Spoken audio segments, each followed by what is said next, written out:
A group of friends decides to go camping deep in the woods, far from civilization.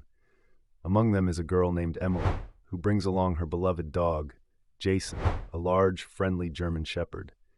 Jason is known for being loyal and protective, always staying close to Emily's side. As night falls and the group settles in for the evening, they notice that Jason starts acting strangely. Instead of staying by Emily's side, he begins to wander into the woods, staring into the dark forest with his ears perked up and his body tense. The group shrugs it off, assuming Jason is just being alert in an unfamiliar place. Later that night, after everyone has gone to bed, Emily is woken up by the sound of rustling outside her tent. She hears soft whimpering, the sound of a dog in distress. Worried, she calls out, "Jason, is that you?" She hears a low growl in response, followed by the sound of something large moving around outside the tent. Thinking Jason might be hurt or scared, Emily unzips the tent and steps outside with a flashlight. The light catches a glimpse of Jason's shape disappearing into the forest, his eyes glowing in the dark.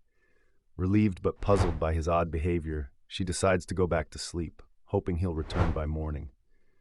Around 2 a.m., Emily is awoken again, this time by the feeling of something heavy lying against her side inside the tent. As she lay down, she reached out to pet the familiar fur of Jason, but something felt off.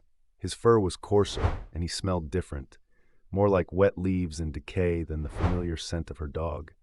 She dismissed it as just her imagination and goes back to sleep. In the morning, Emily wakes up to a silence.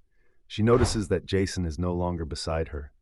Curious, she steps out of the tent to find the others, only to be met with a disturbing sight.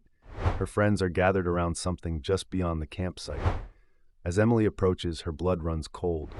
Lying at the edge of the clearing is Jason, her real Jason, his body cold, lifeless, and stiff. The others say they found him there, and from the state of his body, it's clear he's been dead for several hours, likely since last night. A horrifying realization came on Emily. If Jason had been dead all night, what was that lying next to her in the tent? In the woods, not everything is what it seems. Sometimes, the creatures that can take on familiar forms. So the next time you hear something outside your tent or feel something warm and furry lying next to you in the dark, be very sure it's your dog, because sometimes it's not.